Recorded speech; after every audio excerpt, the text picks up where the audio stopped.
Yo, what's going on, guys? Welcome back to another episode of the Touchline Podcast presented by the Outliers. If you're new here, please smash the like button, comment down below, subscribe to our channel. And if you are listening on Spotify, please sit back and relax, enjoy the podcast. Today, we are not doing a typical podcast, but we are doing from round 1 to round 15. So like a mid-season. Review about like who's performing well and all that. Boys. It was a good weekend when we vlogged against Dogs Souths. Yeah, it was actually good. But the weather was like very terrible on that time. It was really disgusting. Yeah, the weather was shit. It was a good start to the game, but the weather killed the momentum of the entire game for the fans and the players. It just felt like one of those games where it was just a dead rubber one at the end. But we got the win, which was good, and we get to start off a week on a high. But yeah, so today's going to be a mid-season review, sort of like a Dally M reward thing, but, you know, mid-season, of course, when we get to the end of the season, we'll give our full, the NRL released the full winners, but we thought we'd give our one, see how every team's going, how every player's going mid-season through.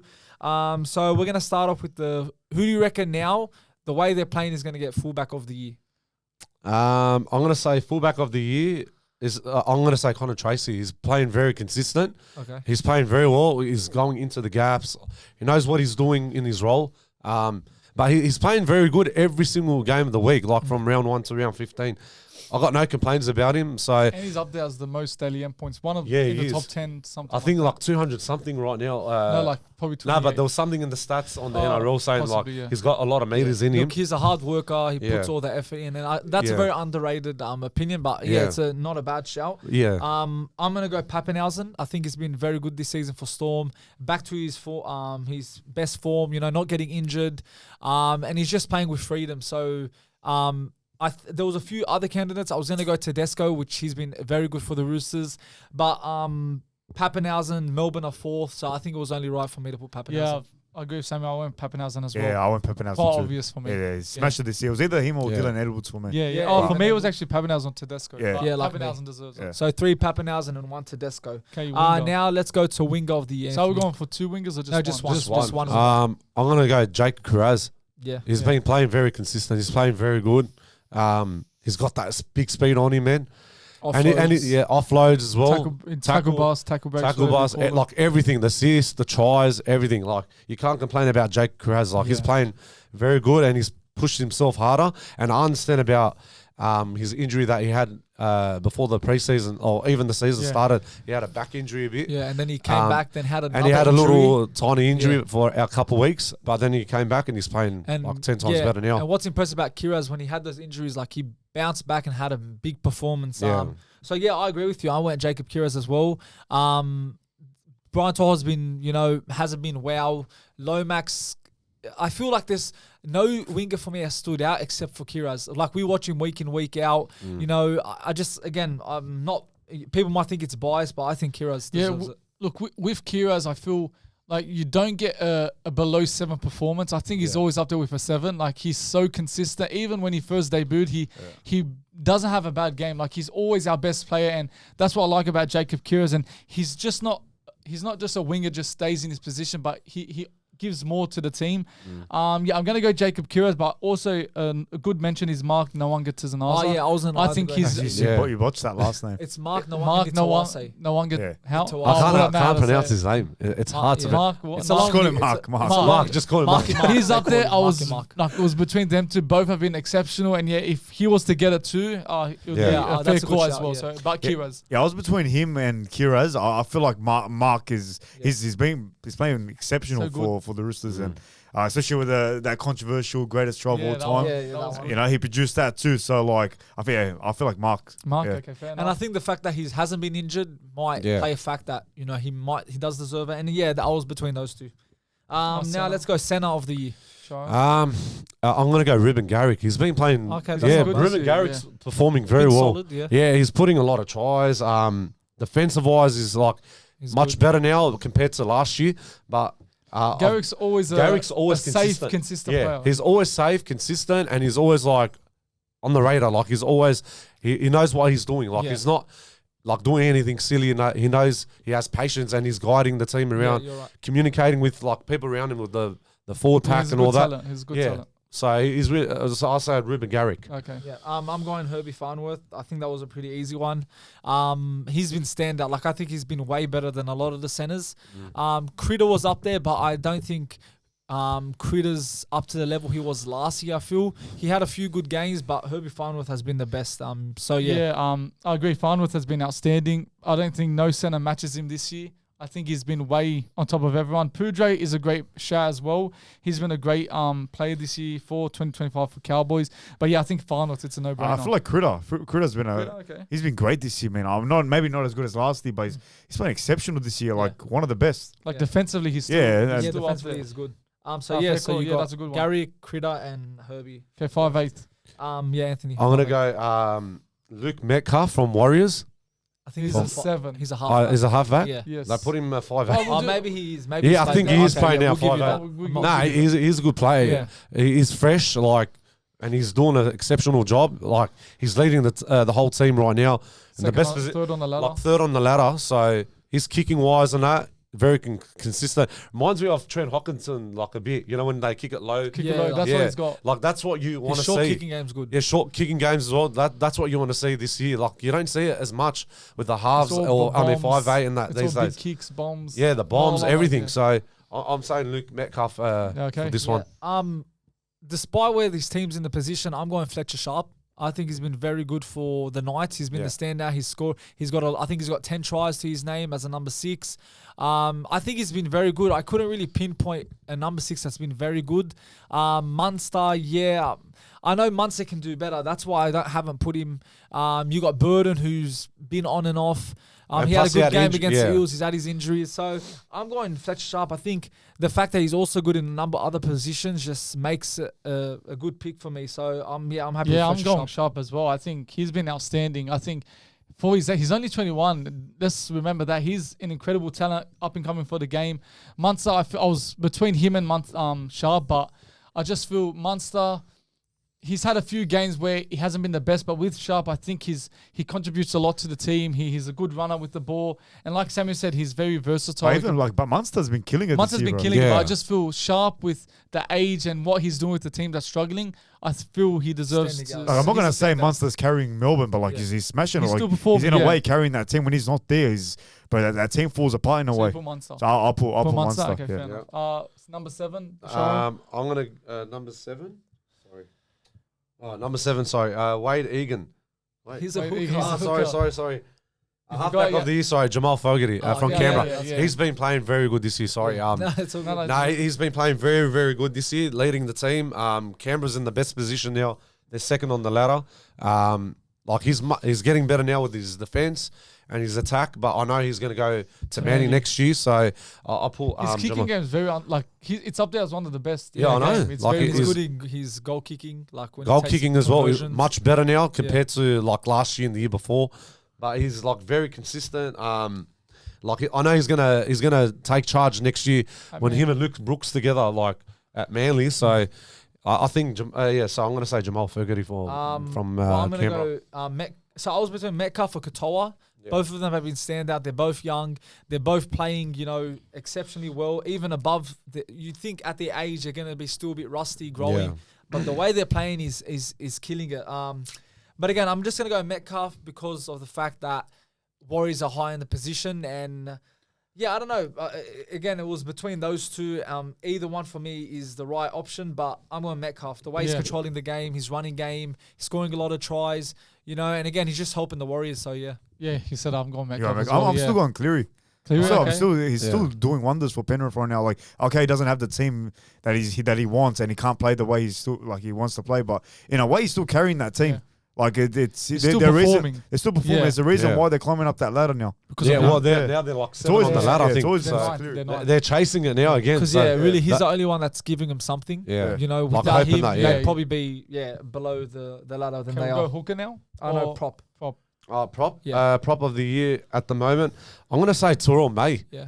Terrell May, with the situation last year when they sacked him from Roosters and that, at least Benji Marshall gave him that chance to redeem himself, and now he's playing very exceptional. His defense, even when he's running as well, he's pushing so hard on that field. He's very consistent, very strong. I've got no complaints about. I'm a big fan of Terrell May, bro. same. Like I love his vlogs as well. Like especially his YouTube channel. Yeah, like he just makes it fun and special and that, you know. Yeah, I agree. I'm going Terrell May too. Yeah, with May, he's just. I heard on I think it was the Matty John show where he does marathons, I think, and that's why he's so fit on the field. He plays 80 minutes of rugby league, and you don't see that a lot from rugby league forwards. And for him to be playing 80 minutes for a forward and offloads and meters and tackles, it's very good and very consistent for him. So I think May. I'm saying May too. Like arguably got robbed of a origin spot. Yeah, so he did. yeah, Max King's up there too. Max King's up there, but I feel like in a way May should have maybe he been at the should have top got of the pecking selected, order honestly, instead of King. But definitely May. There's a few other mentions. Payne Haas has been very good. Yeah, Payne Haas is Mitch Keon Kulamatagi. Fisher Harris at Warriors has been good. There's big forwards. There's a lot of them. We're gonna go dummy half.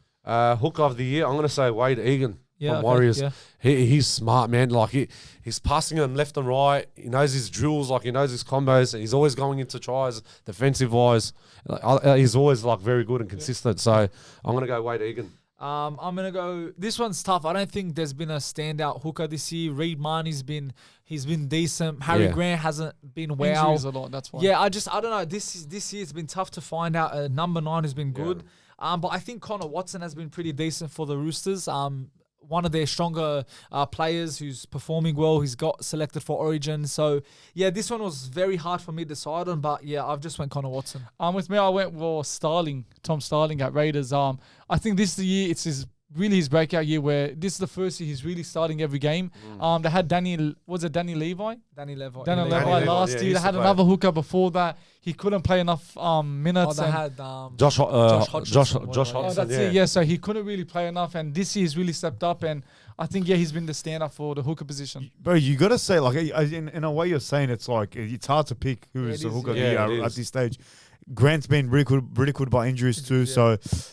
Reed Marnie? I'm gonna, a good shout. Like, I'm going to say Reed Marnie, We're first, like, you got to give... all right, he's made a lot of errors, gives away a lot of penalties, but I feel like his running game, like, the way he just sees plays, like, it has worked for us this year. So I'm going to say Reed Marnie. Marnie's, like, again, scapegoated. I don't think he's been that bad, I think he's been good for us.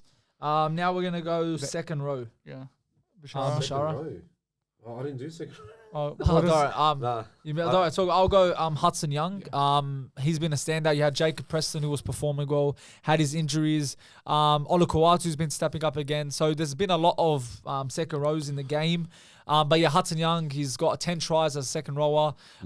Just his energy, the tackles he makes, he's just putting so much effort. And to be honest, I wasn't a big fan of Hudson Young. I didn't really rate him, but this year he's proven me wrong. And he's stepped up big time. And Raiders are second, and potentially he's played a big factor to that. So yeah, we've agreed with you. With Hudson Young, I always thought he's a good club footy player, but with the state when he plays for New South Wales last year, I didn't see that from him. I felt he really struggled, and just each year I'm seeing from Hudson Young a player that's growing and developing. And this year, even when he's playing for New South Wales, I can really see he's really improved in his game, and I think that experience of Origin last year has helped him into this year. But Hudson Young has been incredible. Try-scoring machine. His presence with the Raiders squad, he brings so much energy to the team, even when things are going wrong. He's always there to like lift the team and just help him get the win. So I think Hudson Young, again, is a no-brainer. I've got Olukwatu. Yeah. I feel like he's stepped up. He's been stepping up for the past few years. Yeah. So definitely Olukwatu he's been killing it this year. Yeah, I agree with you as well. Olukwatu as well, but he just injured his whole elbow and shoulder, so he's out for the season. A while. I don't know if it would be season, depending if Manly go far. Now lock. Who are you going? I'm going to go Isaiah from Penrith. Okay, yeah. He's always playing consistent. He's the leader in the club as well, just like Cleary. And even with Origin as well, like he plays very well, man. Like he plays very, very good on the field.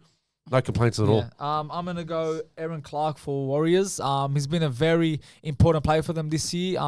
He played for the Titans, and now with everyone starting to know who he really is, just what he does, his work effort, makes a lot of tackles, and, he helps the attack. So just usually what you expect from a good playing lock, like what you said about Azao. So he has the whole package, and especially with, Fanua Blake leaving, you had...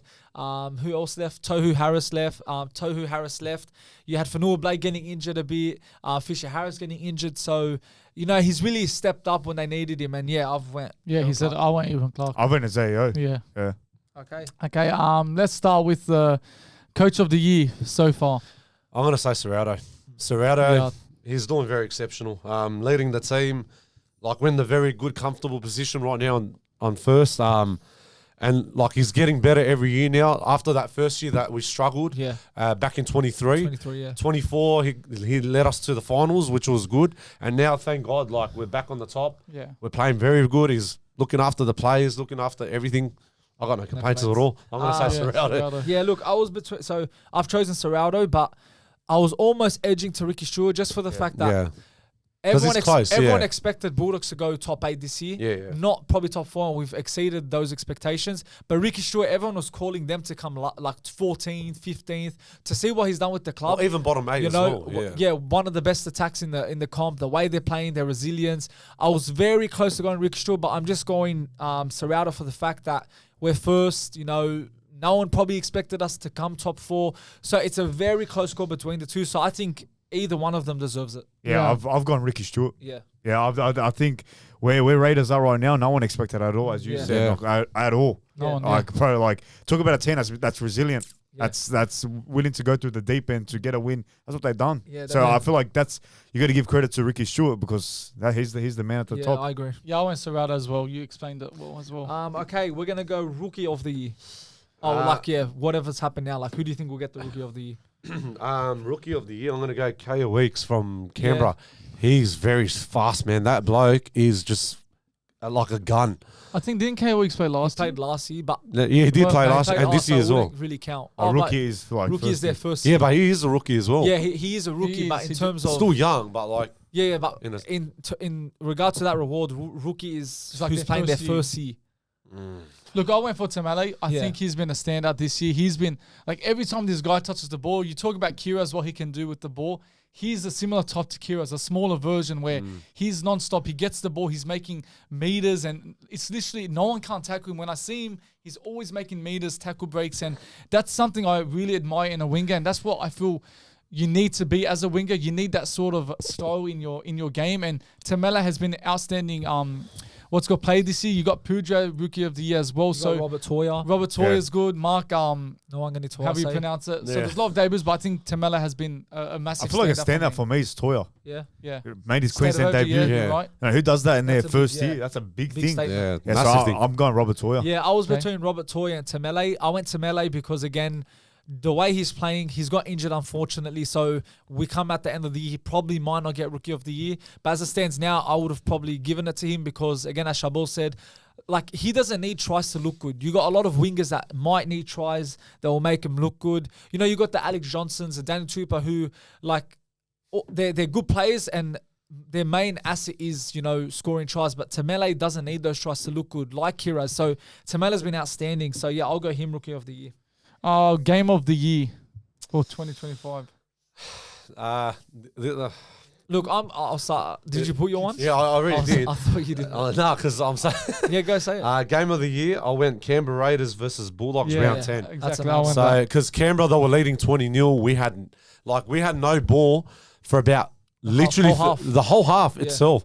Like, we couldn't get 1% of that ball. Like, literally, we had to defend the whole time.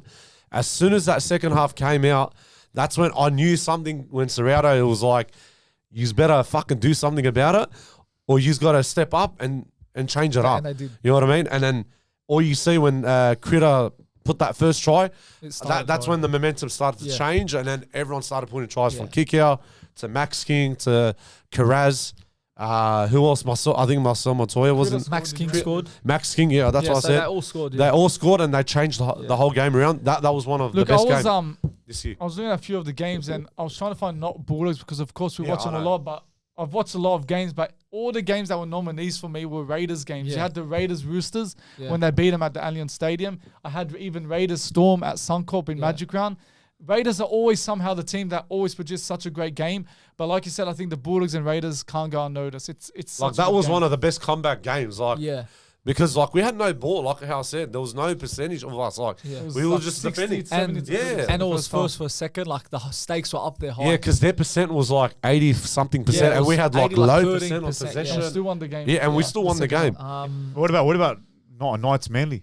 Yeah, I was actually going to put that. I was up there. That is the game. For me right now, it's the game of the year. It was the way they went to Golden Point and then Ponga ended up scoring at the back of that. Yeah, that was crazy. Hadn't scored a try all year. Yeah. For him to do that, it's like... And the pressure Knights were in. They needed to win that game. 100%, especially with how they were down at half-time, like... 22-0, I think. Yeah, something like that. And the fans were booing them at half-time. All that. That was definitely the game of the year. There was a few of my one. I completely forgot about the Bulldogs-Raiders one. That's a very good one. I was thinking about that Panthers-Melbourne game at Amy Park, how Panthers had clearly got knocked out and like you'd thought they'd struggled. They had no one and almost came back. But I went to the Melbourne and Canberra game, Magic Round. The way the Raiders fought back, against all odds against Melbourne, that KO Weeks try was fantastic. Will be a nominee for the try of the year. Just that game had everything. It was raining, pissing down rain. That was like a finals contest, very physical. Something about the game was a standout, and I went Melbourne. Okay, last two, we're gonna go for Wooden Spoon first.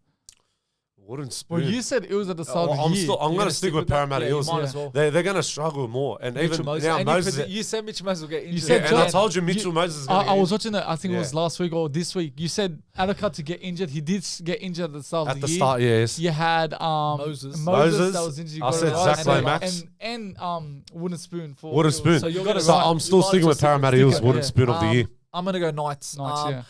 Titans, I feel that win might just start them to just getting some few wins. Yeah. Knights, they showed that resilience against Manly, but I don't know. I've seen their next few fixtures. It's quite tough. I saw Titans. I feel Titans can snatch a few wins. Yeah, I went Knights. That's exactly what I did. I feel with Knights, they've still only scored 193 or 4 points. That's just, you can't, to win games, you need to score points. And with Knights, they're not scoring at all. And with the defense, I think that's what's really helping them in a way to stay in games, sort of. With Titans, I feel they're giving more in attack. Even though the defense isn't the best, I just feel in attack, that's what's going to win you games, and that's what Titans have over Knights. So yeah, I've got Knights too. Knights? Yeah. Okay. Final two, you forgot one of them. We'll go Premiers. Who do you think will win the Premiership as it stands now? Well, I'm still sticking with Melbourne at the moment. I don't know. Look, I think I'm going to change it around to Dogs at the moment because the way how they've been performing, we've only lost like, what, 2-3 games? 2 games. Nah, 3 games now. The Dolphins. Yeah, lost 2. Two, sorry. Dolphins and Broncos. Yeah, so I think at the moment Dogs are still on top, so I think they will probably win the Premiership. Yeah, look, our team is doing good, so I'll be stupid not to tip them to win it this year. I back the team. We've been performing well. Yeah. Even though I feel the last month and a bit, I just don't feel we haven't been the same Dogs as when we started the season. I feel there's still areas where we can improve. But for us to still win games when we're not 100% playing the way we should be, it's a good sign. But I'm going to back the boys. But I'd rather Dogs be maybe struggling now a bit. A little bit, yeah. But then they get better, rather than later. Yeah, because like the next 12 rounds, we've still got like a hard matchup like coming up. We got Penrith, you got Tigers, you got Melbourne, you got who else? We have Manly. But I think when you look at it, at the start of the season, you think, it was like the easiest schedule, but now because we're getting the hardest schedule now. I think at the start of the season, you look at those fixtures and say, they're tough ones. But you look at Panthers, they haven't been the best. Roosters haven't been the best. Yeah. Manly haven't been the best. So now these fixtures look like we can easily And we might change around. It might bring us back like from 2012, 2014. But yeah, I'm going to go. I tipped Melbourne at the start of the year, but I'm going to change it. Haven't been too impressed from the Storm. I'm going Dogs. Yeah, I'm going Dogs, yeah. Dogs, done. And finally, Dalian.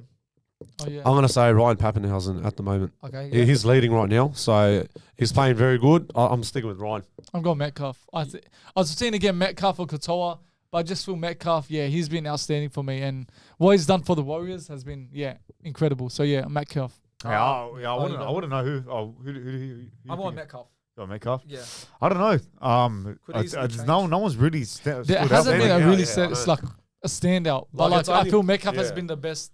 I'm saying it's probably Metcalf and Pappenhausen at the moment. Tracy as well. Even Farnworth isn't a bad shout. Yeah, I'd go Pappenhausen. I hope Pappenhausen wins it. I hope he gets especially what he's been through the last 2 years. Yeah, with the injury. It's a good way to get him. Yeah. He's Terra May's up there too in regards to Dalian points. I think leading is Metcalf, then May, and then Katoa's third. Now they don't show any more points. No, that's it. Yeah, not now until probably to the end of maybe to the end of the year.